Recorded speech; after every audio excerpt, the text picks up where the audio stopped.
Hello, everyone. Welcome back to Novelists Unwind. I'm Johnnie Alexander, and I'm here with a very special guest, Jessica Patch.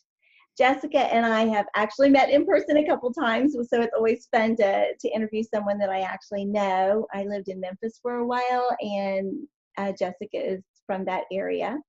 And we're going to talk to her today about her newest release, a love-inspired book called Deep Waters, and a little bit about her writing journey and also about her experiences as a hybrid published author. So Jessica, welcome to Novels Unwind. So glad you're here. Thank you. It's good to be here. This is fun. Oh, I hope so. I love doing these interviews. So love talking to people about writing. Tell us a little bit about how you got started with the writing bug. When did it bite you? Goodness. I don't know if the writing bug hit me at any particular time, but I know that I always love to tell stories. Oh, wow. Whether it was making them up for my little brother or telling them in the cafeteria at lunchtime in junior high, I've always just been a storyteller. And I think in 2008, I just felt like, you know what? I'm going to write a book. And so I knew nothing, and I just sat down and the story came. So I just wrote the story as I saw it playing out in my head. No craft, books, nothing, just as green could be. And I've been writing consistently since then. Oh, wow. So what book is that book? Has that story been published? It has not. Those are the ones we sort of hide away and bring back out, put away, bring back out. Exactly.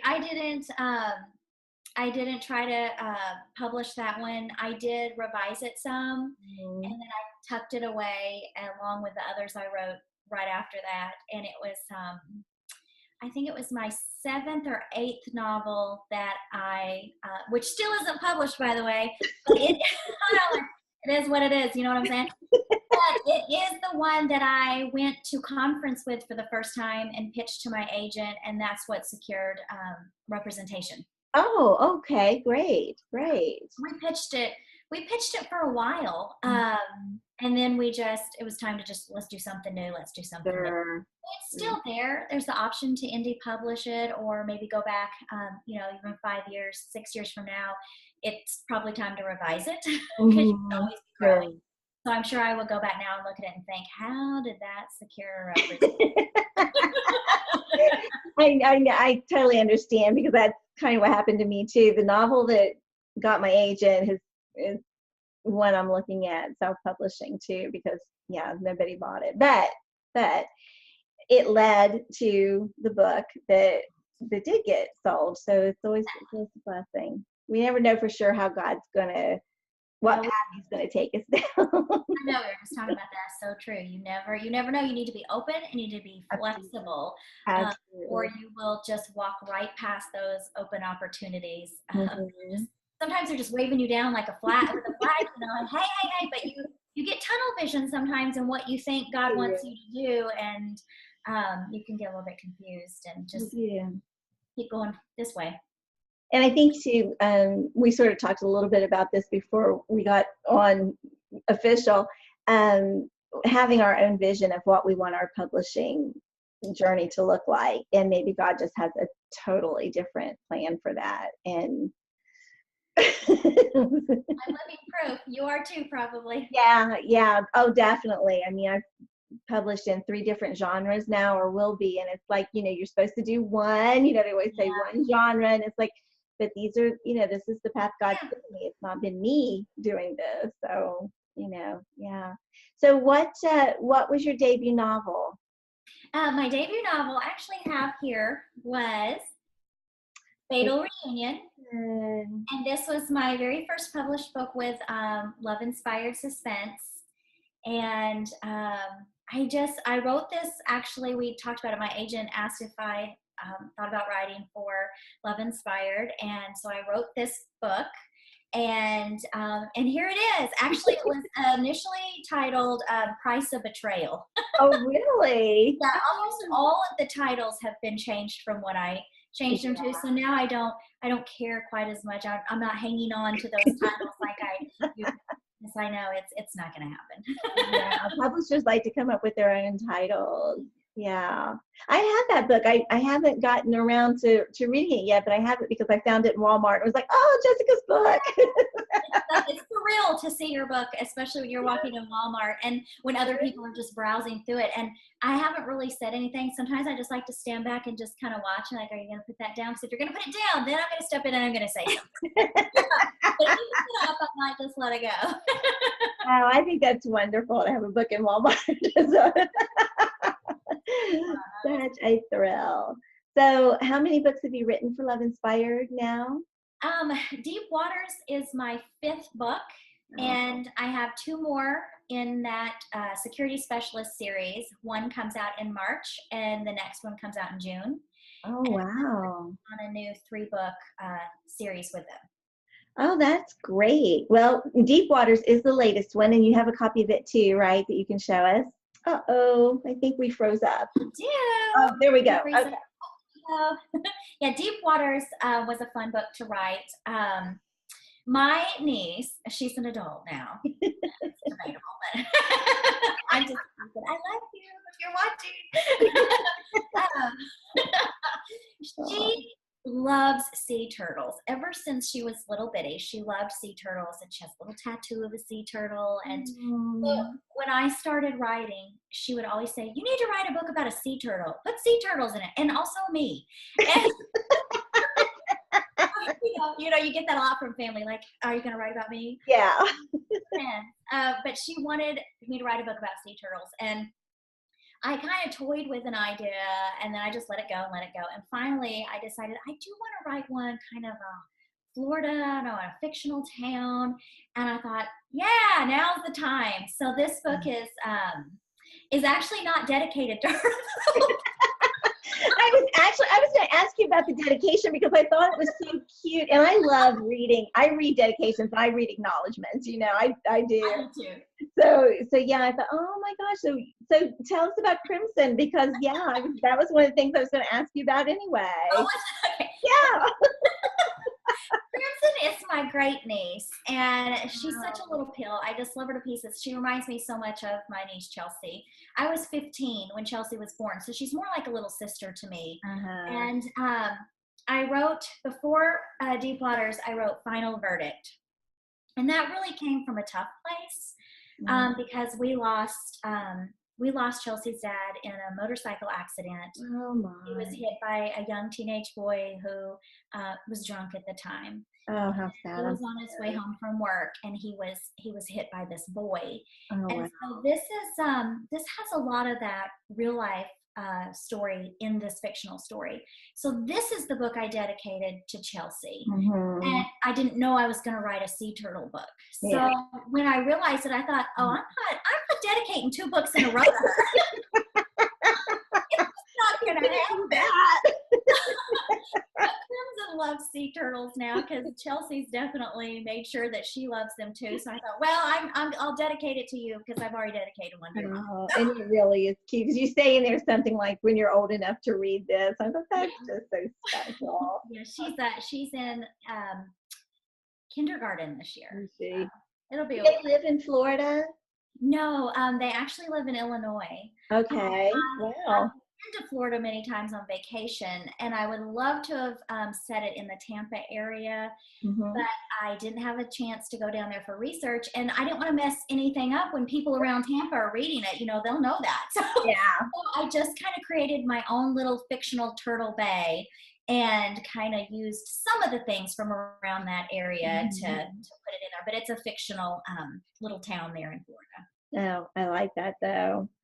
Yeah, because I've been in Florida except for those years in Memphis, those 3 years in Memphis for a couple decades, and the whole turtle thing is it's a big deal about not having the lights on during that hatching time so that the turtles will go to the sea, and so it's really fun for me to be reading this book that highlights that highlights some of that. So yeah, I'm in the middle. I think I'm about 37% is what my Kindle said earlier. Yeah, reading Deep Waters, and it really is an engaging story because it's like, okay, what's going on? And I want to know. Let me ask you about and Kaylee and Shepherd. So this is the first book in the series, right? Yes. Yeah, and yet it's very rooted. And I love this because as I'm reading it, I feel like these people have been alive before this book, and it's almost like, okay, is there another book before this that I've missed? It's like, no, but you've done a really good job of, just of making it feel like we're picking up a story that's ongoing, that these people have been, they're part of something bigger than they are. So I really like that. So tell us a little bit about your two characters, Kaylee and Shepherd. Oh, I love them. I can tell. I just love them so much. Shepherd's such a different character for me. I like to write really strong alpha male heroes. Maybe it's because my husband's one. I don't know. I can identify with them, but I like to give them a little softer side because you don't want them to be too commanding. But with their women, But I actually introduced the CEO of this private security company. Shepherd works for a private security company based out of this old plantation home in Atlanta, Georgia. And the character is introduced in Final Verdict. Okay. Yeah, the hero in Final Verdict is best friends with the CEO, Wilder Flynn, of this private security company. And he wants Beckett to come and work for him. So that's when you first hear about this agency, and you meet Wilder, and then you'll meet Wilder in, of course, Deep Waters, right? Second book, and then the third book is Wilder's story. Okay. I'm really excited about that. But Shepherd is just Shepherd is a former Marine, and he's a foster child. So he's dealing with everything that a lot of foster children have had to deal with: hard lives, moving a lot, the feeling of not being loved unconditionally. You have to be good in order to get love, or you get sent away.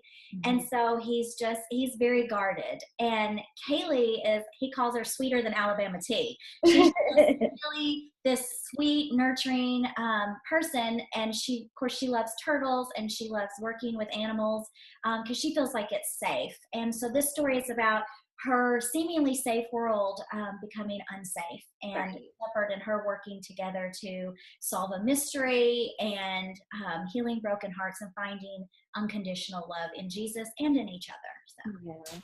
One thing I really like about Kaylee too is that she wears glasses. Yes. And I love that because we often don't have heroines who wear glasses, and she's always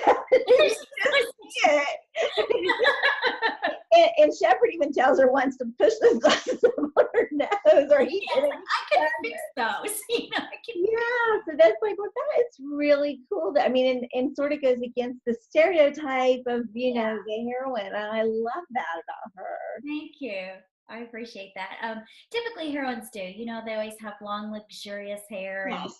and it is typical to romance. We do want to see those things, but it is kind of nice when they're just, normal, average, I don't know, just average. And of course they're beautiful, but we're reading how beautiful they are from the man's point of view. Sure. So, from somebody else's point of view, they may not think that hair is luxurious. They may think 5 inches cut off. But from the man's point of view, she's beautiful in all of these ways. So. Absolutely. That's fun. Well, as I was looking at just thinking about, the interview and talking about different things, I started paying attention to the names of your characters. So you have Shepherd Lightman. Okay. That cannot just be an accident. Is there a meaning to that name? Yeah, Shepherd to me, and I like to do this with all of my characters. Shepherd to me is Jesus. He's our shepherd, and he is guiding her and leading her, and she's placing her trust in him. And Lightman, because Jesus is light. And I try to do a little bit of all the light, like the light from the moonlight, and try to tie in the spiritual symbolism of the turtles crawling to the light. There's fun YouTubes, if you want to look at see turtles, everybody, and see the turtle crawls, because they're very interesting. And so his name is not an accident at all. So. I didn't think so. And I thought that is really clever. And I've never really done that. I thought, you know what? start thinking more about, I mean, the names just, I mean, you know how it is. It's just, you have to have so many names in a story. Yes. And sometimes you search and search and search for the right one. And then the other day I was writing and I needed a first name, and boy, it just came like Abner. And it's like, oh, that's perfect for this particular character, you know, yeah. And I was able just to keep moving right along. So names can be hard, and I love that. And then also a novella that you've written, Hope Under Mistletoe. Yes. And the character's name is Eden Snow. Yes. And the hero is Knox Everhard. Yes. She's onto something. I love names. I do. I keep saying it's okay that I don't have any more kids. I just name characters in books. Just need to name people. Knox wasn't anything particularly special that I remember. I just remember that is his name. Like, that's what he said he was. And then Everheart, because I chose Everheart because he breaks Evergirl's heart. You know, he just. Oh my God, is that what it is? I've not read that one. Oh wow. That's a heartbreaker. And then once you have it forever. Yeah. And so, and I used Snow because it's a Christmas novella, and Eden because that's just perfect and paradise. And to him, that's what she is. She's absolutely perfect, even though she's not, and she's flawed. To someone as flawed as him, when he looks at her from the outside, everything about her is perfect. You've never done anything wrong or anything bad. You're just absolutely, paradise. So. Wow, I read the premise of that too, and it sounds really interesting. And it's not, it's a novella. So about how long is that? How long I usually write a little bit longer novellas. They're close to about 35,000 words. Oh, I feel like you can really make it feel more like a novel if you just add maybe even 4,000 to 5,000 more words than a super short novella, and it still stays within that category. Yeah, yeah. Well, tell us a little bit about your Seasons of Hope series and the novellas. And because these are the books that you are, like, you have your traditional publisher with Love Inspired. So talk to us about why you also are doing indie publishing and how you got into that with the novellas. Okay, that's a fun story. This is my Seasons of Hope. It's the whole collection. It's all 4 novellas in a paperback. I did it because my agent told me to. I did it all because she told me to. That's great. I was going through a time where I felt like I was just writing according to what everybody was, publishers were telling me to write. And I kind of got dry, It's like, I want to write a story just for me, and I don't want to plot it out. I just want to write it out. And novellas were really starting to gain momentum. And I thought, at that time I was writing 90, 95, 100,000 words. And I thought, I don't know if I could even write a story. So I'm just going to give it a shot. And so it was Christmas time. It was in between Thanksgiving and Christmas, and all the lights were up in the house. And I just plopped on the couch. And I actually was having a conversation with a very dear friend of mine who I pretty much don't write a book without, Susan Tuttle. And she's an amazing brainstormer. And we just were chit-chatting, and it was a joke. And I think it was her that said, yeah, you could just totally take the church to the bar. And we just giggled and giggled. And then I thought, why not? Absolutely. And so I just sat down, and I didn't plot anything out. I just started writing, and it was so freeing, and I just had so much fun with it. And I tucked it away. That was the end of that. And then it may have been a year and a half later, my agent said, hey, remember that novella you told me that you wrote for fun? And I thought, yeah. She said, why don't you take that novella and put it on your newsletter, and then when you put it into your newsletter, give it away to people, and then put it up on Amazon, and do that. And I thought, wow, okay. So I did, and I started getting letters from readers about minor characters in a story. Are we going to get a story about, this person? Are we going to get a story about that person? And I thought, well, sure, why not? So what I did was I just wrote the novellas. Love it. Gave them away for a period of time to newsletter subscribers, and then put them on Amazon. And then once all 4 were done, my agent said, you ought to just put them in a paperback collection. I thought, all right, I'll do that. And that's how writing independently happened. It was really all my agent. So that's wonderful. Yeah, that's great. So we can get the individual stories through Amazon as an ebook as a Yes. Kindle version, and then but if you want the whole collection and you want the print copy, you can do that too. Right. That's great. So what did you name your publishing company, or do you have a name, right? I did. I put a publishing. I named it Bales Publishing because my daughter's name is Bailey, so I took the BA from her name, and my son's name is Miles, so I took the LES from him, and I made Bales Publishing. Oh, that's cool. That's cool. That's just great. I love that you're doing both because it's, publishing is we're just in such a hard time right now, and it's hard to get discovered, and it's hard to rise above the noise. So anything you can do like that is a wonderful, great advice for other writers, and then it get also more content for your readers too and your fans. Right. I love Yeah, that. it's been a fun journey. Yeah. It really has, and it is fun when you can just write traditionally, which I enjoy and love and would continue to do, and then also you can just change it up and break a little more rules if you want to, and put that out there, and it's just it's kind of the best. It is the best of both worlds, in my opinion. Yeah, it sounds like it. It really does. It does. All right. Well, you have a newsletter. You mentioned it, and you invite people to get patched in, which is so cute. So they can do that on your website. Yes. Yeah. You just go to jessicarpatch.com and join in the newsletter. I don't send them out like spammy wise. Just when I have book news, or if a book goes on sale, or just something special to say. And I would love for you to join in, guys, and get patched in. Yes. I love that. I love that you can use your name like that. Okay, one last question. When you are all done writing a story and you've wrapped it all up, how do you unwind? Oh, that's easy. I binge something on Netflix. Oh. That's what I do. I will binge a new show. After Deep Waters, I binge watched Call the Midwife. Oh, did you? Wow, that's intense. And it was such an amazing series, and that's a really good character development too.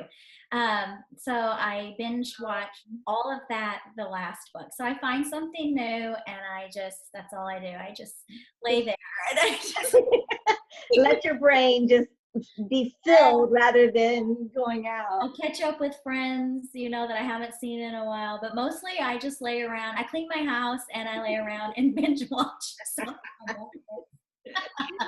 Oh, I love it. I love it.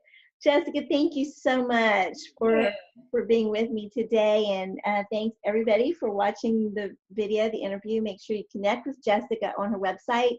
She's also, of course, on Facebook and I'm sure other social media. And you can find all those links on her website too. And I will see y'all next week. Thanks for having me. Bye. Oh, thank you so much. Bye, everybody.